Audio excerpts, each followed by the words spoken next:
महत्वाची गोष्ट अशी आहे, सावित्रीबाईंना महिलांना शिक्षण देण्याकरता शाळा का उघडावी लागली, त्यांना त्रास का सहन करावा लागला, काय होतं असं? एक दोन वक्त्यांनी थोडासा त्याचा उल्लेख केला की ब्राह्मणी ग्रंथांनुसार, विशेषतः मनुस्मृतीनुसार स्त्रियांना शिक्षण घ्यायची बंदी होती. शूद्रांना, अस्पृश्यांना शिक्षण घ्यायची बंदी होती. त्यामुळं महिलांना शाळेत पाठवणं हा गुन्हा होता.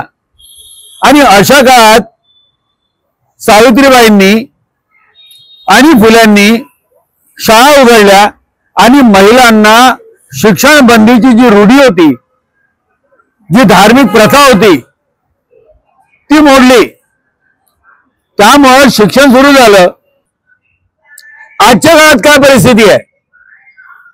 जर शिक्षण इतकं महत्वाचं आहे तर प्रत्येक मुलाला, प्रत्येक मुलीला शिक्षण मिळालंच पाहिजे, हे आवश्यक नाही आहे काय?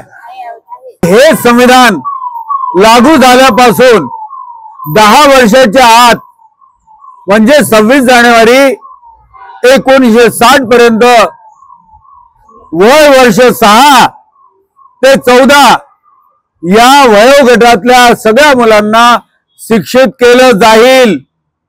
बाबासाहेब आंबेडकर की जय, संविधान की जय. शिक्षणाविषयी माहित नाही मला माहित नाही की बाबासाहेबांनी 10 वर्षाच्या आत संपूर्ण भारतातले पोरं हे शिक्षित होतील हे लिहून ठेवलं होतं, हे मला माहित नाही. त्याच्यासाठी मला माफ करा. अजून एकदा सांगा, मी संविधान डोक्यावर घेतो आणि येथून जातो फिरायला. हा का प्रकार आहे? आज नागपूर महानगरपालिकेच्या शाळा या मोडण्यात आल्या. त्या ठिकाणी कॉम्प्लेक्स बनवण्यात येऊन राहिले. फुल्यांची जय, सावित्रीबाईंची जय, आणि शाळा मोडल्या जातात ते मला विचारू नका. हा आंतरविरोध एका बाजूला जय जयकार आणि दुसऱ्या बाजूला या महापुरुषांनी जे शिक्षण सांगितलं त्या शिक्षण धोरणाविषयी आम्हाला विचारू नका. म्हणजे पूर्वी पंडे पुजारी दगडाच्या देवांची पूजा करायचे, आता हे तुम्ही नवीन देवारे माजवता काय? हे नवीन देव तयार करता. नेहमी तुम्हाला धोरणात्मक बाबींवर महिलांना विचार करणं गरजेचं आहे. आज शिक्षण हे प्रत्येक मुलाला मिळालं पाहिजे, याकरता कोण पुढाकार घेईल? आज आम्ही एक पुढाकार घेतलाय. 14 एप्रिल 2025 ला आपण मऊला जाणार आहोत. कशासाठी जाणार आहोत? तर बहुतेक म्हणतील बाबासाहेबांचा जन्म मऊला झाला तर त्यांना अभिवादन करायला जात आहोत. फक्त तेवढाच करता जायचं? महत्वाचा आपला मुद्दा तिथं आहे की बा या देशात प्रत्येक मुलाला शिक्षण का मिळत नाही, मिळालं पाहिजे. तिथं जाऊन आपण घोषणा करणार आहोत. 2 बाबी आहेत. तात्विक बाबी, तांत्रिक बाबी समजून घ्यायला वेळ लागतो, त्या भानगडीत आपण नाही पडणार. सार्वत्रिक शिक्षण, प्रत्येक मुलाला शिक्षण, प्रत्येक मुलीला शिक्षण, शिक्षणाचं सार्वत्रिकरण, इंग्रजीत बोलायचं झालं तो युनिव्हर्सलायझेशन ऑफ एज्युकेशन, हे झालंच पाहिजे. प्रत्येक मुलाला शिक्षण मिळालंच पाहिजे. ही घोषणा आपल्याला 14 एप्रिल 2025 ला करावयाची आहे. त्याकरता आपण तिथे जात आहोत. दुसरा मुद्दा, शिक्षणाचं सार्वत्रिकरण, प्रत्येक मुलाला, प्रत्येक मुलीला शिक्षण मिळालं पाहिजे. ही बाब तुम्हाला समजायला कठी आहे काय? मुद्दा युनिव्हर्सल एज्युकेशन, कठीण भाषेत नाही, सोप्या भाषेत प्रत्येक मुलाला शिक्षण मिळालं पाहिजे. का मिळत नाही? ती प्रत्येकाला कोणी का असे ना, आपला शेजारी असेल, पाजारी असेल, आपला नेता असेल, मंत्री असेल, आमदार असेल, त्याला एकच प्रश्न विचारा की प्रत्येक मुलाला शिक्षण का मिळत नाही. विचारा त्याला म्हणा आम्ही अडाणी आहोत, आम्हाला समजत नाही, तुम्ही सांगा की प्रत्येक मुलाला शिक्षण का मिळत नाही. शाळा का मोडल्या जातात, शाळेमध्ये प्रवेश घ्यायला आमच्याकडे पैसे का राहत नाही, तुम्ही गहू तांदूळ फुकट देता. या एवढाले मोठे मोठे कन्स्ट्रक्शन सुरू आहेत, देशाजवळ प्रचंड पैसा आहे म्हणता, गरिबी दूर झाली म्हणता, मग आमच्या मुलांना चांगल्या प्रतीच्या शाळांमध्ये, चांगल्या कुठल्याही शाळांमध्ये शिक्षण का मिळत नाही, हा प्रश्न केव्हा विचारणार आहात. दुसरा मुद्दा, बाबासाहेब म्हणाले की उच्च प्रतीचं मोठ्यात मोठं शिक्षण पाहिजे, डॉक्टर्स, इंजिनियर्स, व्यवस्थापक, कम्प्युटरमध्ये प्रावीण्य असलेलं शिक्षण मिळालं पाहिजे. आणि जोपर्यंत तुम्ही सगळ्यात उच्चतम शिक्षण घेत नाही तोपर्यंत तुमची गुलामी दूर होत नाही.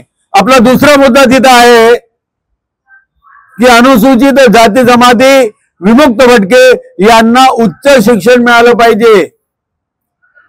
सार्वत्रिक शिक्षण पहिला मुद्दा आहे. आणि दुसरा मुद्दा आहे की प्रत्येक मागासवर्गीयांना उच्चतम शिक्षण मिळालं पाहिजे, हायर एज्युकेशन मिळालं पाहिजे, ऍडव्हान्स एज्युकेशन मिळालं पाहिजे. किती साधे मुद्दे आहेत दोन. आणि या साध्या दोन मुद्द्यांकरता आपल्याला मौला जाणं आहे. तिथून आपल्याला आम्ही सगळ्या देशातल्या लोकांशी संपर्क करण्याचा प्रयत्न करत आहोत. तिथून एक मेसेज द्यायचा आहे.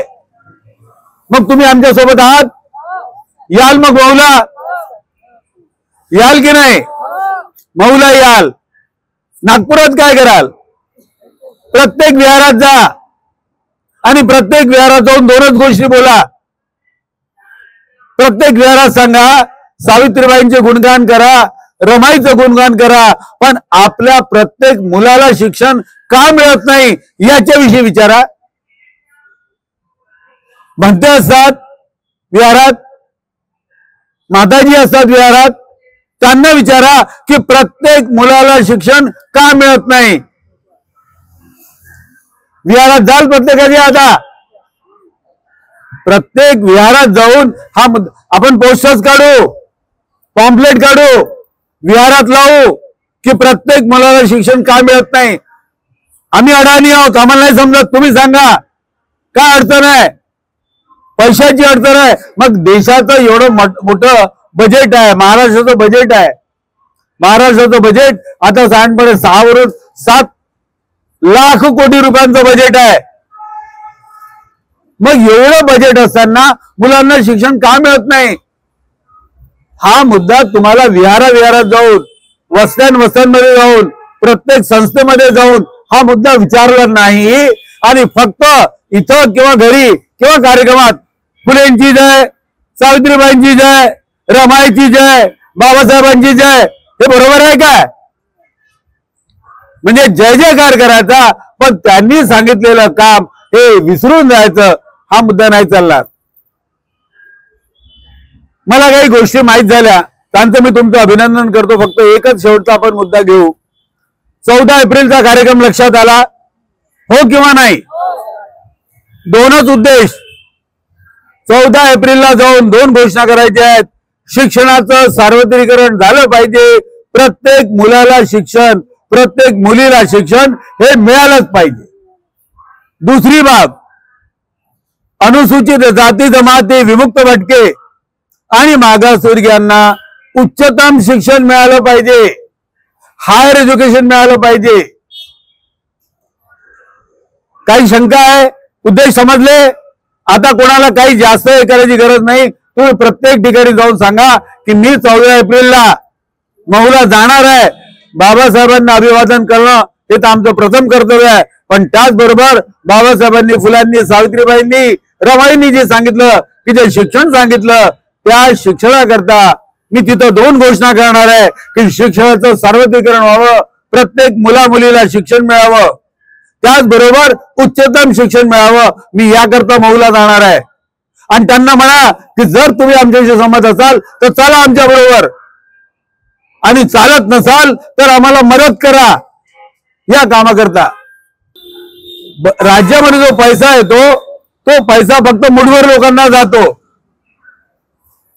तो पैसा जो मिळतो तो मुठभर लोकांमध्ये जातो आणि अधिकांश समाज हा गरीब राहतो। गरिबी, निरक्षरता, बेघरपणा, तुम्हाला योग्य प्रकारे स्वास्थ्य सुविधा मिळू नये, औषध मिळू नये, दवाई मिळू नये, हे कशामुळे होते? कारण की तुम्हाला बजेटमध्ये जो तुमचा वाटा आहे तो मिळत नाही। 7 ते 8 लक्ष कोटीचं बजेट, लक्ष कोटींचं बजेट, आणि तुम्हाला मिळतात 2000 कोटी, 4000 कोटी, म्हणजे रुपयातला 90 पैसे नाही मिळत, आणि तरी सुद्धा आपल्याला या बजेटमध्ये वाटा मिळत नाही। याच्याकरता एकही संघटना पुढाकार घेत नाही।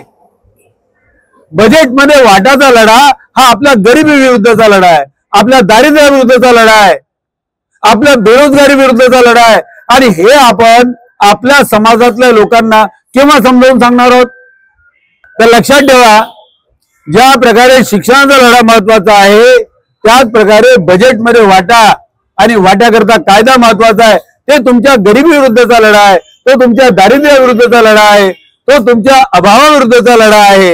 याला खूप मोठं काही अभ्यास नाही लागत, खूप शिकले पाहिजे, खूप डिग्र्या आहेत म्हणजे त्यांना कळते, आणि सामान्य लोकांना कळत नाही, हा गैरसमज आहे। सामान्य लोकांनाही कळते, शिकलेलाही कळते, पण शिकलेला माणूस घराच्या बाहेर निघत नाही, शिकलेला माणूस हा भेकड राहतो। एक शेवटची गोष्ट सांगतो, आपण मानवंदनेचा कार्यक्रम करू। हा जो वर्गीकरणाचा निकाल आला, हा जो पेपर आला, त्या निकालामध्ये म्हटलेलं आहे की ज्या लोक शिकले त्यांना याच्या पुढे आम्ही आरक्षणाचा लाभ देणार नाही। ज्या लोकांना नोकऱ्या लागल्या रिझर्वेशन मध्ये त्यांच्या मुलांना नोकऱ्या लागणार नाही। पुढं शिकलेल्यांना शिक्षण नाही, ज्यांना नोकरी मिळाली त्यांच्या मुलांना नोकऱ्या नाहीत। मग या निकालाविरुद्ध कोण पुढे यायला पाहिजे? शिकलेल्यांनी, नोकरदार वर्गाने। तो वर्ग पुढे येत नाही, कारण हे लोक भेकड राहतात, हे लोक भेकड राहतात, आणि आज आपल्या समाजामध्ये या भेकडांची संख्या वाढली। दुसरं सोडावं, तत्वज्ञान, विचारधारा, बाबासाहेब असं बोलले, संविधानात फार मोठमोठी तत्व आहेत, समता, स्वातंत्र्य, बंधुत्व, सगळं सगळं माहित आहे। यांना तुम्ही बोलायला लावाल ना ते एक एक तास बोलते। मायकोफोबिया आहे, माईक मिळाला रे मिळाला, तासन तास बोलतील, पण तुझी नोकरी गेली, तुझ्या मुलाला नोकरी मिळणार नाही, तुला पुढे शिक्षण मिळणार नाही, तुझ्या पुढच्या समाजाला, तुझ्या पुढच्या कुटुंबाला शिक्षण मिळणार नाही, ये रे बाबा बाहेर, मी येणार नाही। आणि या भेकडांच्या भरोश्यावर तुम्ही आंदोलन करणार आहात? या भेकड लोकांच्या भरोश्यावर आंदोलन होत नाही। आता एक काम करा, एका बाजूला लढाईला पुढे या आणि दुसऱ्या बाजूला या भेकड भारतीयांना शिवा घाला। त्यांना विचारा की जर समजा या वर्गीकरणाच्या निकालामुळे तुझ्या मुलाला शिक्षण मिळत नसेल आणि तू तरी घरात राहतो, तर बाबा एक काम कर ना, कशाला बाबासाहेबांचं नाव घेतं, कशा फुलाचं नाव घेतं, कशाला शाहूचं नाव घेतं, कशाला घेतं? तुम्हाला याच्याकरता खूप मोठं तत्वज्ञान, खूप मोठी साक्षरता नको, याच्याकरता हिंमत पाहिजे। आणि ही हिंमत कोणी दाखवली? ही भीमा कोरेगावच्या त्या शूरवीरांनी दाखवली। 28,000 पेशव्याचं सैन्य होतं, 28,000 पेशव्याचं सैन्य होतं, त्याच्या विरोधात जी इंग्रजांचं सैन्य होतं त्याच्यामध्ये 500 फक्त महार लोक सैनिक होते। काही मराठे होते, काही मुसलमान होते आणि काही इंग्रजही होते, 1-2 राजपूतही होते। तर एवढं छोटंसं सैन्य इंग्रजांचं, आणि फक्त पायदळामध्ये लढणाऱ्यामध्ये सगळ्यात जास्त महार 28,000 लोकांचा मुकाबला केला। 28,000 लोकांचा मुकाबला केला. कसा केला आपण पूर्ण ते लिहून काढलाय, पुस्तक काढलेली आहेत. 500 लोकांनी 28,000 सैन्याचा मुकाबला केला. कशाच्या भरोश्यावर केला? हिमतीच्या भरोश्यावर केला, शौर्याच्या भरोश्यावर केला. म्हणून शौर्य दिवस, म्हणून शौर्य स्तंभ. आणि इकडे भेकल भारती, हे इकडे भेकल भारती. अरे आमच्या गरिबांच्या करता तुम्ही ती येतच नाही. आमच्या गरीब मुलांना, अशिक्षित आया बहिणींना रोजगार मिळावा याच्याकरता तुम्ही येतच नाही. तुमच्या स्वतःच्या मुलांचं शिक्षण बंद होत आहे, तुमच्या पुढच्या पिढीच्या नोकऱ्या बंद होत आहेत, त्याच्याकरताही पुढाकार घेत नाही. मग तुम्हाला काय म्हणावं? या बाबी तुम्हाला प्रत्येक विहारात जाऊन सांगावे लागतील. सर आम्ही सविता आणि आम्ही त्या दिवशी तेच बोललो. बिलकुल. आता तुम्ही तुमची ड्युटी, आता आपण काय करू, आता आम्ही हळूहळू हा कार्यक्रम वाढवू, विहारांमध्ये आपण जाऊ.